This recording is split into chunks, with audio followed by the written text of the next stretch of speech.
하나님의 나라는 말에 있지 아니하고 오직 능력에 있습니다. 오늘 새벽 예배 때에도 우리에게 고린도전서 2장을 했는데요. 2장 1절부터 5절 했는데 이때에도 이미 늘 사도 바울이 고린도 지역 전도하기 전에 아테네에서 전도했던 그런 경험을 바탕으로 메시지가 아주 뚜렷해요. 내 말과 또 사람의 지혜대로 전도하지 않고 진짜 하나님의 능력과 또 그 능력이 나타나심을 가지고 전도하겠다, 이렇게 아주 굳게 이 메시지를 보면 아주 굳게 마음먹은 것으로 이렇게 보입니다. 그래서 다른 것은 내가 알지 않기로 작정했다. 내가 예수 그리스도께서 정말 이 땅에 십자가에 오셔서 십자가 지시고 또 그 죽으심, 그것 이외에는 아무것도 내가 알지 아니하기로 작정했다라고까지 얘기를 합니다. 2장 2절. 그러니까 이 사도 바울은 하나님의 성령이 능력으로 현장에 나타나실 때까지, 그러니까 하나님의 나라가 말에 있지 않고 능력에 있다는 것을 확인할 때까지 전적으로 그 하나님의 역사하심을 믿겠다 이거죠. 기다리기도 하고요.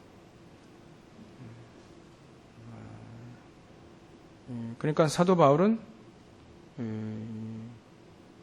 진짜 창세기 3장 문제에서 벗어난 사람이지. 복음 편지 1과 여러분들 기도처 보시면 월요일날 하실 텐데 왜 인간은 행복이 없는가? 복음 편지 1과지요. 물론 하나님을 떠났기 때문에 행복이 없죠. 그건 불신자 당연한 거고요. 우리 신자가 행복이 없다라고 얘기를 하면 언제일까요? 창세기 3장 안에 있는 나를 발견할 때, 창세기 3장 안에 있을 때 소속은 빠져나왔는데 거기에 영향을 받을 때죠.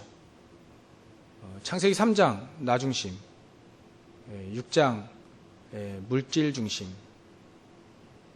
6장 11장 성공 중심, 그게 다 나쁜 말은 아닙니다. 내가 나쁜 말이 아니고 또 물질이 나쁜 게 아니죠. 또 성공이 나쁜 게 아닙니다. 하나님의 성령의 능력과 그 나타나심, 그거 말고 나를 붙잡고 물질을 붙잡고 성공을 붙잡으니까 그게 하나님 편에선 틀린 것이요. 그게 행복이 없다라고 얘기하는 교인들이, 만약 교회 다니는 사람들이 그렇다면 바로 거기에 영향을 받아서 그렇습니다. 그래서 참 생각을 많이 하게 합니다. 불신자는 당연히 참 행복이 없을 거고, 근데 우리 교회 다니는 사람들도 이렇게 행복이라는 단어도 조금 잘 생각해 보면 이렇게 만족이 없을 때, 만족이 언제 그러냐면 이 창세기 3장, 6장, 11장 영향을 받을 때가 참 이렇게 행복이 없고 만족함이 없는 거예요. 그리스도는 무한, 그 은혜와 능력과 그건 다 무한한데 그 그리스도와 그 하나님의 은혜의 사랑은 이렇게 만족하잖아요, 그죠? 만족하다는 특징이 있습니다. 이 세상 것은 만족이 없는데 무한하고 어마어마한 하나님의 그 사랑과 그리스도의 사랑과 그 능력은 무한한데 우리에게 만족이 있는데, 세상 거는 유한한데 만족이 없어요. 가지고 있는데. 특징이 그렇습니다. 그래서 우리가 어쨌거나 창세기 3장, 6장, 11장에서 벗어나야 됩니다. 완전히 벗어나셔서 사도 바울 같이 이렇게 고백을 하시면 참 좋겠습니다. 내가 우리가 고린도전서 새벽 예배 때 창세기서부터 시작해가지고 제가 2016년도부터 시작했나요? 15년도부터 시작했나요? 하여튼 새벽 예배를 계속 이제 한 장씩, 또 어떨 때는 이렇게 뭐 몇 절씩 해가지고 창세기서부터 시작해서 새벽 예배, 오늘은 고린도전서 2장 1절부터 5절까지 했다니까요. 전 조금 있으면 성경 한 권을 다 자세히 보게 되는데, 하여튼간 오늘 새벽 예배하고 우리 강단 메시지하고 이렇게 많이 이어집니다. 그래서 많이 묵상하게끔 합니다. 그래서 사도 바울은 내가 예수 그리스도와 그의 십자가에 못 박히신 것 외에는 아무것도 알지 아니하기로 작정했다는 이 말. 이게 괜히 나온 게 아니라 현장에서 전도하다 보니까, 선교하다 보니까 나오는, 또 체험되는 말입니다. 사도 바울은 창세기 3장의 문제가 무엇이라는 걸 알고 있다는 증거죠.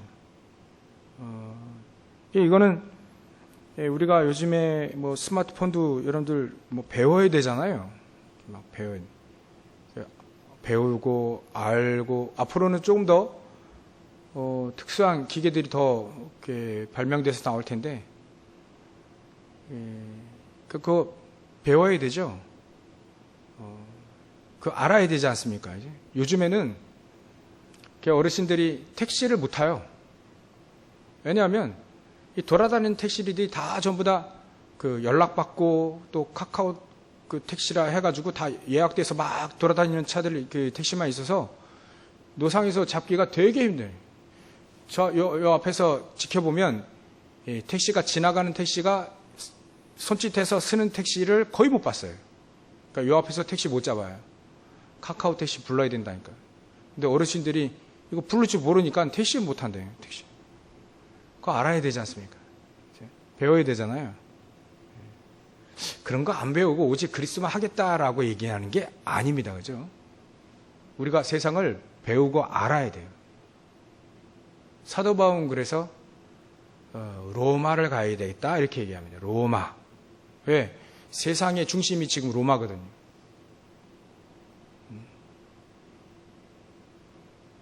그걸 못 깨닫는 이스라엘 민족은 속국되어 있잖아요. 로마를 안 가니까.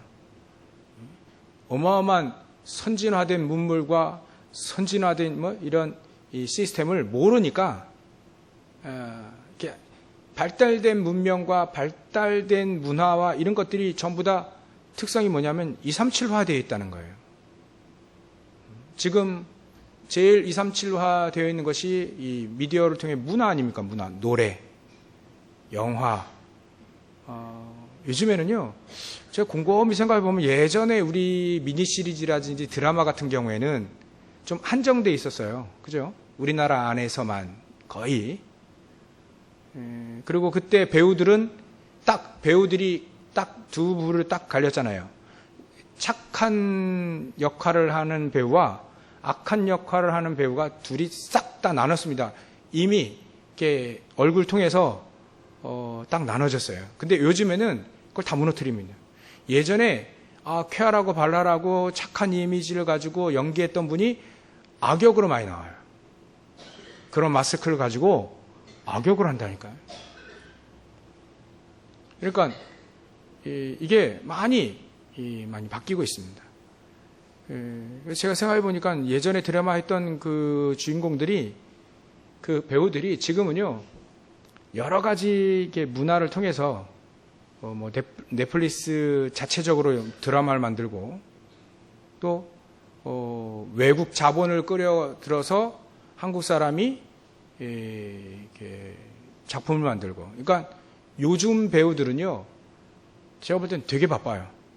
옛날에 이제 3사를 통해, 아니면 몇몇 영화사를 통해서만 영화하고 드라마하고 했는데, 이제는 막 여기저기서 막 배우들이 되게 바빠요. 뭐 하나 봤더니 여기서 드라마 찍고 여기서 영화 찍고 막 되게 바쁘더라고요. 여기 나오고 저기 나오고 막 겹칩니다. 막 예전보다 더 바빠진 것 같아요, 우리 한국 배우들이. 안 그런 사람도 있겠지만, 그게 뭐냐면 이런 이 넷플릭스를 통해서 전 세계가 쫙 퍼집니다. 이 넷플릭스가 우리나라 사람이 만든 게 아니라 저 외국 사람 만들었거든요. 그러니까 이게 선진화된 플랫폼이에요. 선진화된 시스템, 플랫폼. 오늘 기도 접하셨으면 플랫폼을 좀 묵상을 많이 하셨겠죠.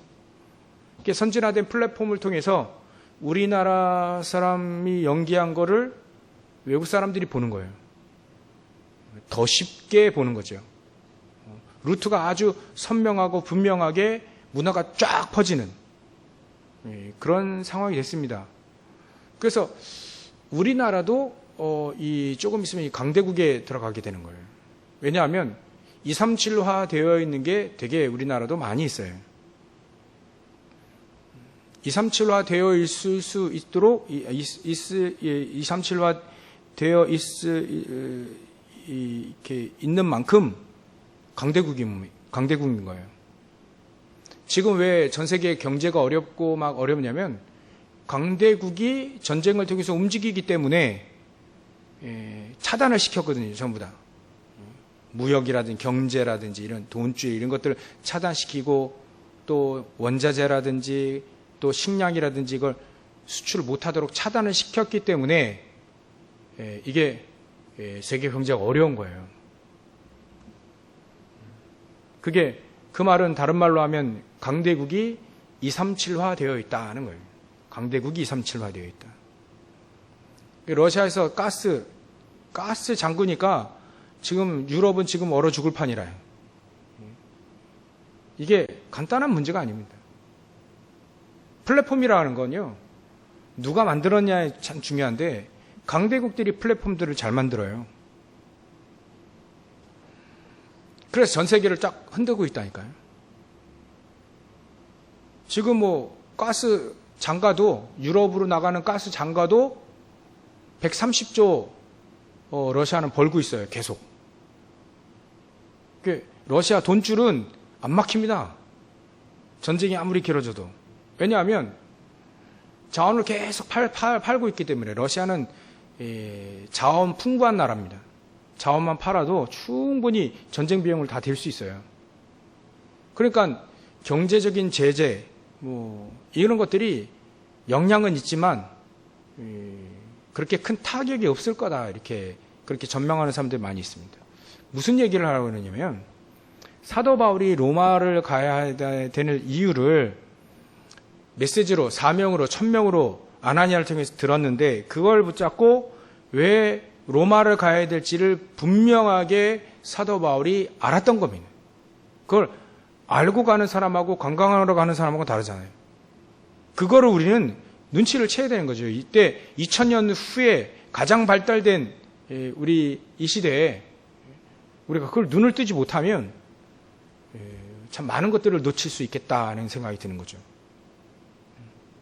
지금도 사도 바울이 만들어 놓은 플랫폼들, 지교의 전락들, 로마, 237이 가장 잘 되는 강대국, 거기를 가야 되겠다라고 하는 그 메시지를 못 알아듣는 크리스찬 너무 많은데, 우리는 깨닫고 지금부터 준비를 해야 된다, 준비를.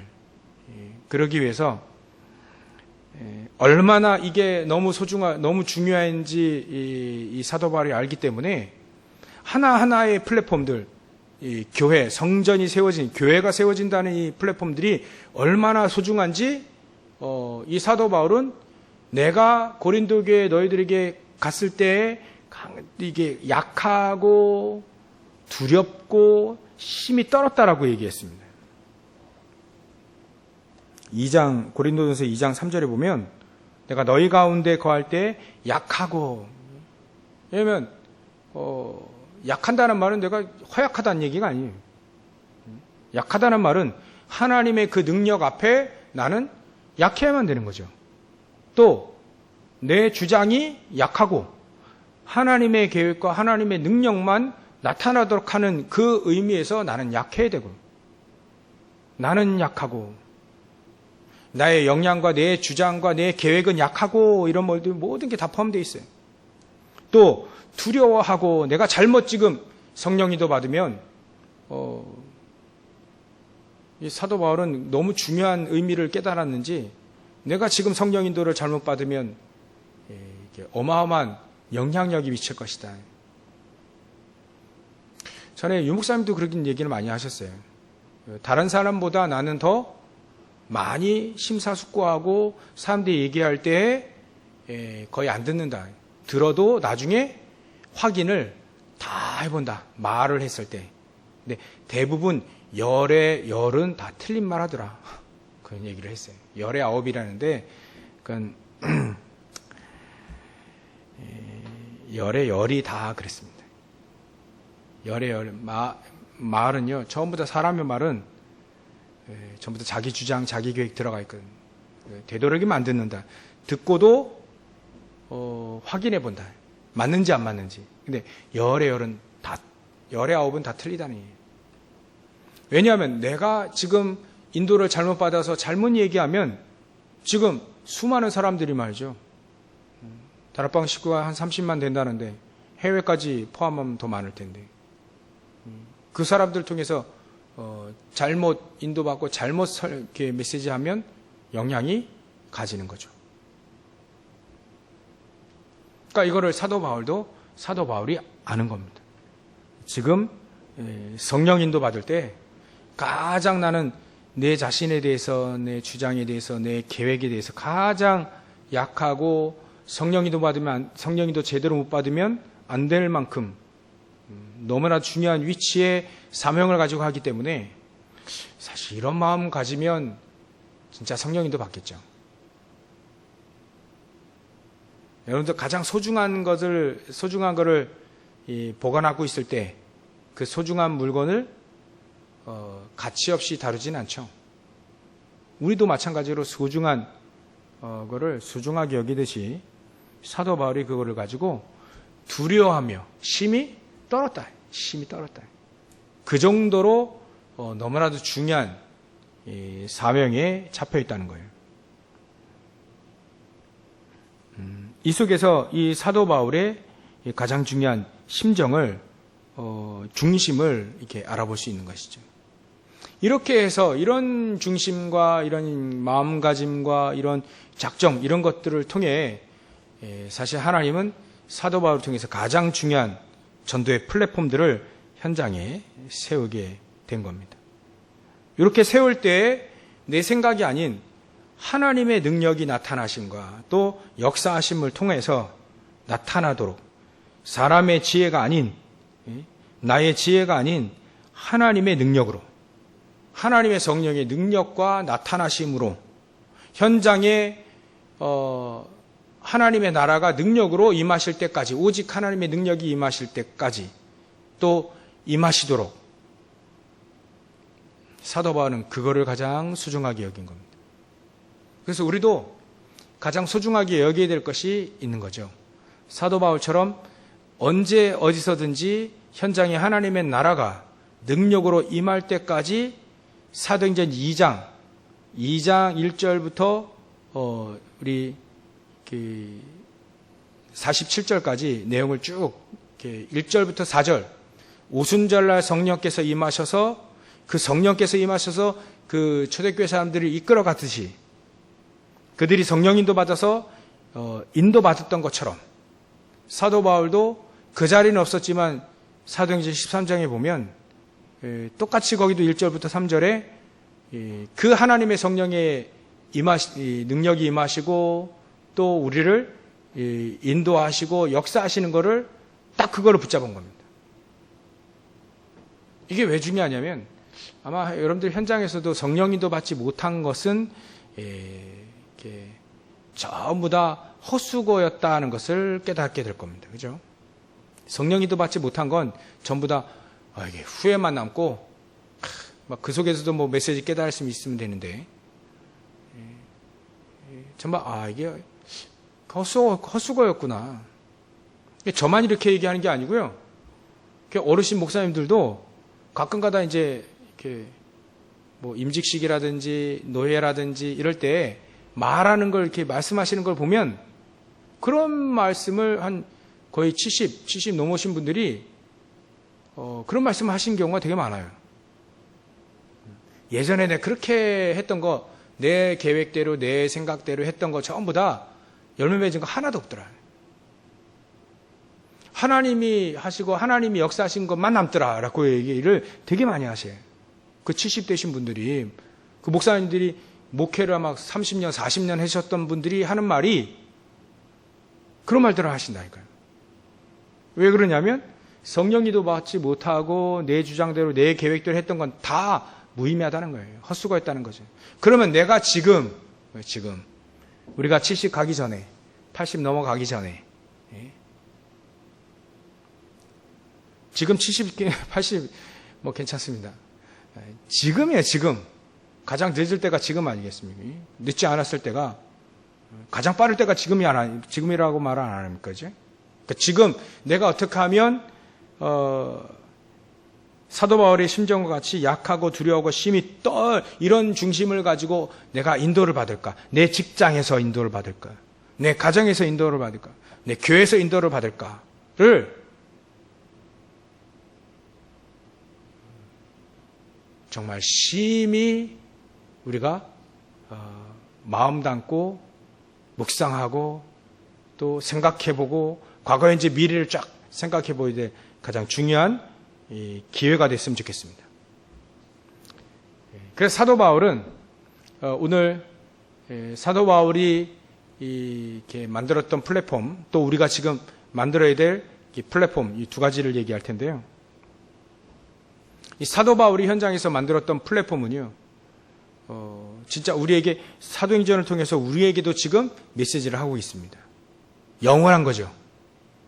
하나님의 성령의 인도 받은 것들은 전부 다 영원하게 그 지교회들은 무너졌어도 이 메시지와 이 말씀이 성취된 것은 지금도 우리에게 영향을 미치고 있다는 거예요. 지금도 전도 전략 같은 거는 전부 다 사도행전에서 다 캐내고 있습니다.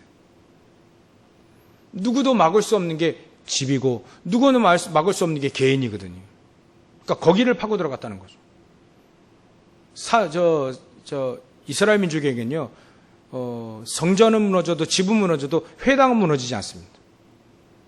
아주 그냥 철저하게 딱 지키는 게 회당입니다. 그 회당을 들어가서 거기서 뒤집었다니까요. 절대로 무너지지 않는 것. 시스템을 거기다 딱 둔 겁니다. 사람에게 뒀고요.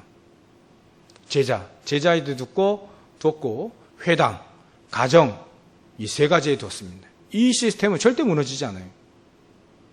우리가 그 플랫폼, 이 시스템을 가지고 얼마만큼 237할 수 있는 플랫폼을 우리가 만들 것인가가 가장 중요합니다. 그걸 우리가 기도로서 붙잡아야 돼요. 개인, 가정. 우리는 회당이 아니라 RTC죠. RTC.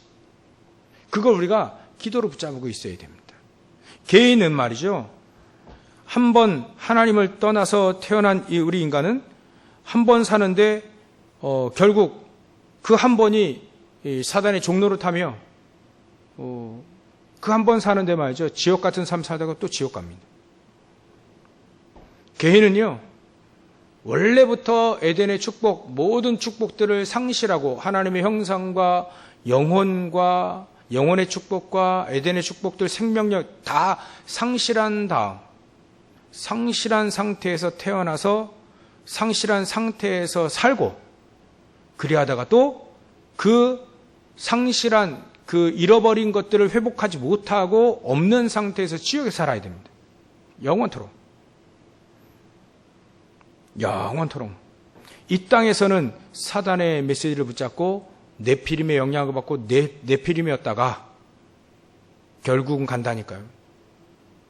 그러니까 개인을 뒤집으면 절대 안 바뀌는 겁니다. 개인의 이 사람들이 어쩔 수 없이 불신자 상태에 그걸 운명으로 너희는 너희 아비 마귀에서 난 마귀의 자녀로서 마귀의 심부름하며 평생토록 살다가 마귀가 가는 곳을 가는 거예요. 그런 사람들이 문제가 오고 위기가 오면 꼭 구술해요. 아니면 점쟁이를 찾아가니 상담사를 찾아가고요. 자기가 해결할 수 없다는 걸 아는 거죠. 그 사람들이요. 왜 무당 찾아가고 점쟁이 찾아가는지 자기가 해결할 수 없는 문제라는 걸 이미 아는 겁니다. 알기 때문에 그런 사람들 찾아가는 거예요. 귀신 들린 사람 찾아간다는 거예요. 알기 때문에.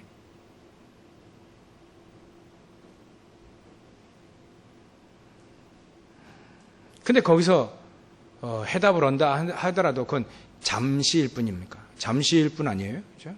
잠시일 뿐입니다. 잠시 해결되는 것처럼 보이는데 또 다른 어마어마한 운명이 기다리고 있다는 거예요.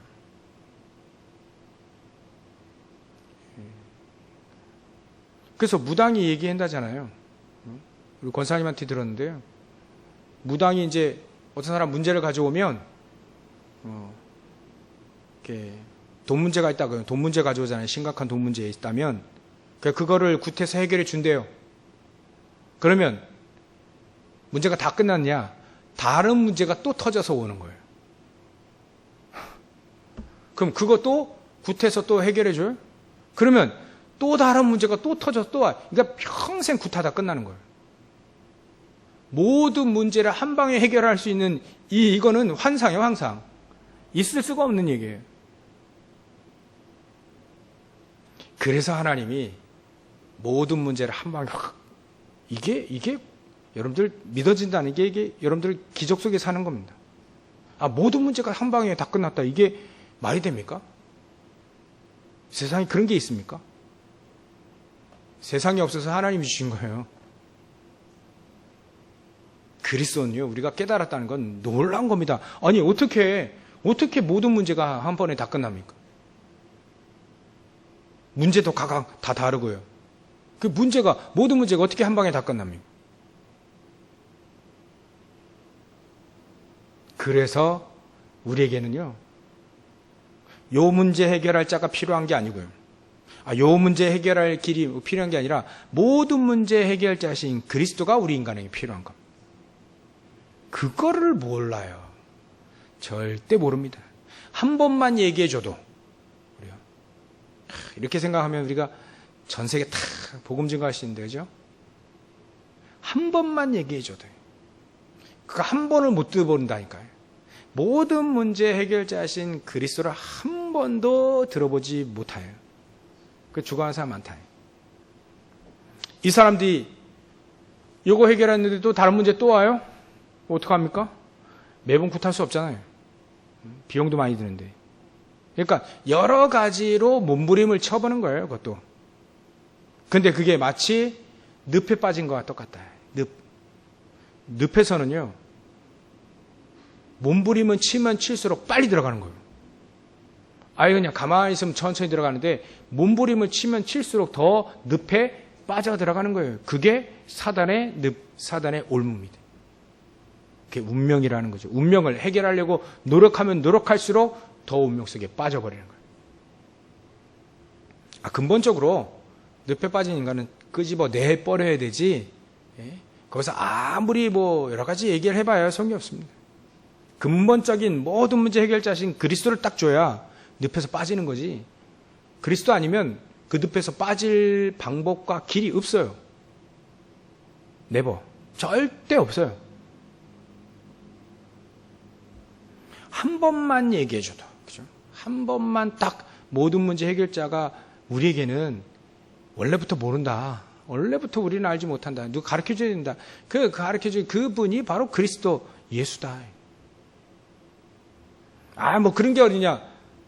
그렇게 핍박을 해도 한 번은 정확하게 얘기해줘야 됩니다. 안 그러면 당신은 운명 속에 결국 운명에 빠져서 결국 언제 죽을지 모르고 어떤 일을 벌일지 모르는 상태에서 늘 그게 불안 가운데 떨다가 삶을 마감할 수밖에 없습니다. 정확히 얘기해 줘야 됩니다. 안 듣더라도 또 반항해줘도 이게 뭐 이렇게 핍박을 해도요. 정확히 가르쳐 줄 건 가르쳐 줘야 돼요. 그게 바로 우리의 사명인 거예요. 교회 데려오는 것이 사명이 아니고요. 한 번 정도는 복음을 정확하게 얘기를 해줘야 되는 게 우리의 사명인 거예요. 받으면 그 사람 들어오는 거. 안 받으면 그 사람 책임이죠. 그래서 영원히 해방할 수 있는, 영원히 그 늪에서 빠져나오는 길이 바로 그리스도. 우리가 해결할 수 있는 길이 아니기 때문에, 우리가 해결할 수 있는 믿음이 아니기 때문에 우리에게 은혜로 주신 겁니다. 또 은혜로 주심으로 우리에게 믿음으로, 그걸 믿어야 이게 은혜를 주신 거, 그거 믿어야만 구원 얻을 수 있는 거예요. 믿음. 은혜로 인하여 믿음으로, 은혜로 말미암아 믿음으로 우리가 구원 얻게 되시는 겁니다. 이게 바로 개인이에요. 개인 플랫폼. 개인이 한 명 한 명, 개인 한 명 한 명 복음을 증가하는 것이 가장 이렇게 좋은 플랫폼인 거죠. 개인이 뒤바퀴 버리면요, 누구도 못 막아요. 누구도 못 막는다니까요. 아무리 공산주의, 북한에서도 그렇다 하잖아요. 북한에서도 지하교회에 믿음 생활하는 사람이 있어요. 개인이 가지고 있는데, 믿음을 가지고 누가 그걸 어떤 만원경으로 그걸 믿음을 보겠습니까? 뭘 보겠습니까? 절대 못 본다니까요. 그러니까 개인을 바꿀 수 있는 플랫폼 우리에게 있어야 된다. 그런 다락방들이 우리에게 플랫폼을 있어야 된다. 어쩔 수 없이 개인인 거예요. 개인. 두 번째는요, 세상입니다. 가정입니다. 가정만큼은 절대로 무너뜨리지 않아요. 못 무너뜨려요. 어떤 독재자가 나와도, 어떤 이념과 사상이 나와도 가정은 못 무너뜨리게 있습니다. 가정. 근데요, 지금 생각해 보십시오. 이 사단이요, 가정을 지금 공격을 희한하게 하고 있습니다. 가정을 막 무너뜨리고, 가정을 말이죠, 딱 하나 되지 못하도록 자꾸 무너뜨리는 작업을 자꾸 해요. 외국에는요, 이 가정 공격이 완벽하게 지금 계속 당하고 있어요. 가정이. 그래서 어떤 나라는요, 아버지가 다른 아이들이 사는 집이 거의 대부분이라는 거예요. 그 놀라워한대요. 어떤 나라 애들 대화 중에 너는 너희 아버지, 너 진짜 아버지, 진짜 아빠, 엄마랑 같이 사냐? 물어보면 한국 애들은 좀 그런 경우 많잖아요. 대부분 그런데, 그렇다고 그러면 신기해 하더라는 거예요. 신기해. 전부 다 자기 낳아준 엄마, 아빠, 온전한 가정이 없는 거예요. 이렇게 가정을 계속 무너뜨리는 겁니다. 계속. 그리고요, 가정, 후대들을 아예 그냥 애굽에서는 바로 왕이 후대를 죽여버렸잖아요. 아예 후대를 안 놔버려요. 이게 사단의 공격인 겁니다. 이게 유아 살해도 아니에요.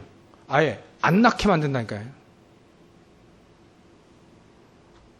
참 가정을 공격. 그래서 사도 바울은요, 너무 중요한 거 알기 때문에 가정을 공격합니다.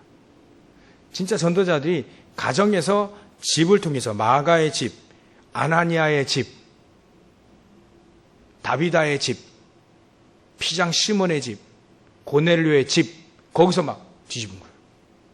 베드로가, 사도 바울이.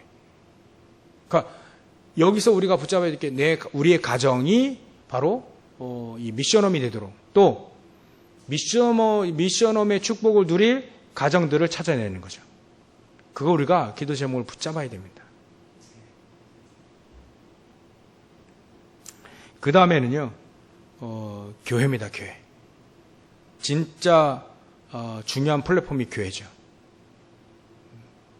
뭐 교회는 뭐 무형교회, 유형교회 뭐 여러 가지 있는데 그건 다 아시니까 교회 어찌 말하면요 가장 중요한 RTC 운동할 수 있는 교회, 도단성 운동을 할 수 있는 교회, 현장에 지교회 운동할 수 있는 교회, 그런 교회가 지금 필요한 겁니다. 237이 들어와서 말씀 듣고 복음 운동할 수 있도록 그런 교회가 필요한 거예요. 또 치유받아서 그들이 증인으로 세워질 수 있을 만큼의 치유 시스템이 있는 교회가 필요한 거죠. 누구든지 교회 시스템에서 요 자리에 와가지고 치유받냐 그것도 있지만 현장에 가정이라든지 RUTC 이런 운동을 통해서 거기서 들어와서 치유받을 수 있는 그런 길들이 열려져야 된다는 거죠. 열려져야. 사람들이 교회는 못 들어와도 각 가정은 방문할 수 있거든요. 또 각 현장에서 RUTC 운동, 회당 운동을 할 수 있어요. 거기에 초청을 하는 거죠. 그런 시스템을 통해서 들어오도록 237이 들어오고요. 또 렘넌트들이 들어올 수 있는 그런 시스템이 사실은 현장에 우리에게 필요한 겁니다. 이런 것들이 모아져서 결국은 237을 살릴 수 있는 플랫폼들이 되어지는 거죠. 사도 바울이 이거를 잘한 겁니다. 그래서 각 개인, 제자들 현장에서 지역에서 제자들 찾아내고 그들을 팀사역해서 현장에 세워두고 다른 지역을 간 겁니다. 서신을 통해서 계속 전도운동 할 수 있도록 전쟁에 총알 공급하고요. 그러니까 우리가 이 부분에 대해서 정말 이 축복을 이 응답을 이렇게 누렸으면 참 좋겠습니다. 진짜 유 목사님은 그걸 해봤잖아요.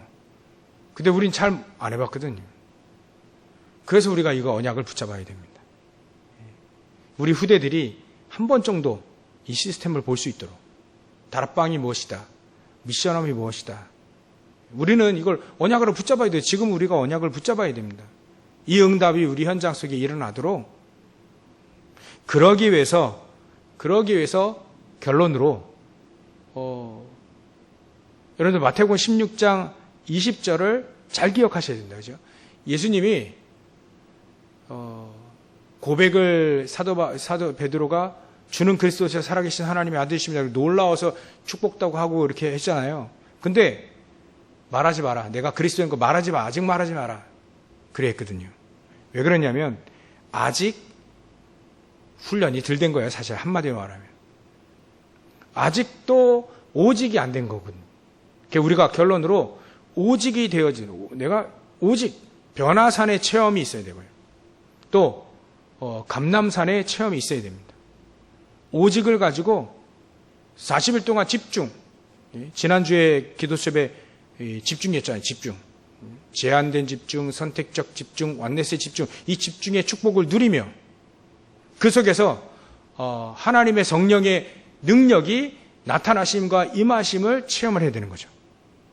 그 하나님의 역사하심, 그때까지 언약을 붙잡고 기도하는 게 가장 중요한 겁니다. 이게 바로 우리가 중요하게 결론으로 붙잡아야 될 것이죠. 이게 되어지면 하나님은 하나님의 시간표 속에서 오순절날 성령께서 임하시듯 하나님의 시간표에 이미 오순절날이 이미 이름에 하나님의 시간표 속에서 우리를 하나씩 하나씩 이끌어가게 되시는 겁니다. 그러니까 우리가 준비해야 될 건 결론. 우리가 이 시스템을 붙잡고 기도하면서 내가 오직이 되어 집중 속으로 들어가는 거예요. 그래서 저도 이 집중, 또 여러분들이 집중할 수 있는 뭔가 가장 중요한 포인트라고 할까요? 이런 것들이 뭐니 해도요. 긴 호흡 속에 깊은 기도하는 게 가장 중요합니다.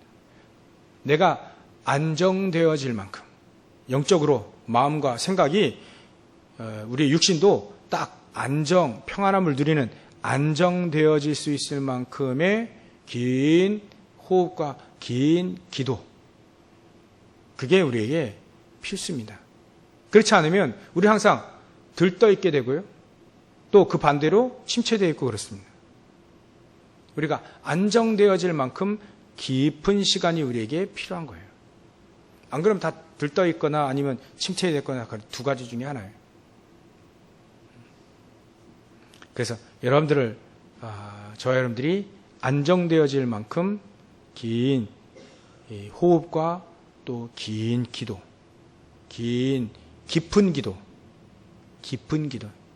내 마음이 안정되어지면 당연히 호흡은 길어지게 되어 있고요.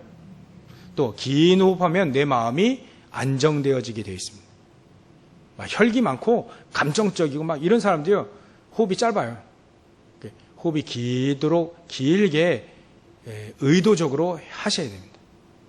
그러면 안정되어지게 되어 있어요.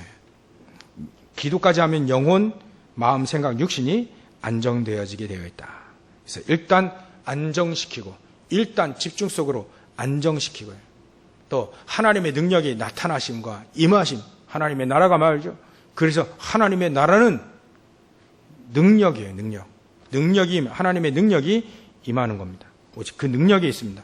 말에 있지 않아요. 능력이 있습니다. 그 능력을 체험하는 중요한 응답 누리시기를 주의 이름으로 축원합니다. 다시 말씀드리지만 안정시키세요. 뭔가가 그 응답 이렇게 조금 이렇게 주면 그 들떠가지고 막 그런데요. 막 그거 응답 막 어마어마한 응답을 아직 2, 3, 7은 까마득한데 그 응답 받았다고 막 들뜬대요. 그러니까 유 목사님이 기도처 보니까 자기 본인 내가 부산에 한번 대단한 성전 지어서 한번 보여주겠다. 그 메시지를 하니까 성도들이 들떠 있었다. 그게 나의 창세기 3장이었다라고 고백을 하더라고요. 우리가 조금 응답한 그 들떠 있거든요. 그 창세기 3장에 그게 안정시켜야 돼. 또 안 되면 또 내가 안 돼. 아니 하나님의 역사가 안 일어나. 우리에게 제자 안 붙였을 뿐이에요. 내 상태가 안 돼서 미워서가 아니라 내 상태와 또 준비 이런 것들이 다 안 돼 있으니까 하나님 그거 준비하기 위해서 제자들 끌고 다니면서 이렇게 훈련시키신 거 아니에요. 되니까 하나님 부어주신 거 아니겠습니까? 우리가 능력이 없어. 우리 능력 필요 없다니까요. 내 능력이 안 돼가지고 우리 능력 필요 없다니까요. 자꾸 그런다니까. 우리가 자꾸 내 능력 필요 없다니까. 우리 능력. 하나님의 능력이 임해야 되지. 하나님의 나라는 오직 능력이에요. 하나님의 능력이 임해야 되는 겁니다. 안 임하면 그 이유를 찾아서 임하도록 우리가 그쪽으로 방향을 맞춰야 되지. 그래서 여러분들 안정부터 시키지. 내가 그 자리에서 하나님을 묵상하고 기도첩과 긴 호흡과 이런 것들이 하면 행복할 만큼 내 모든 것들을 안정시키는 게 가장 중요합니다. 그러면 그게 얼굴에 여러분들에게 평화 딱 써 있을 거예요. 사람들이 다 물어볼 겁니다. 어찌 그렇게 다르냐고. 그러면 오직 그리스도 이렇게 얘기하면 되는 거죠. 이렇게 승리하시기를 주의 이름으로 축원합니다. 기도하겠습니다. 하나님께 영광을 돌립니다.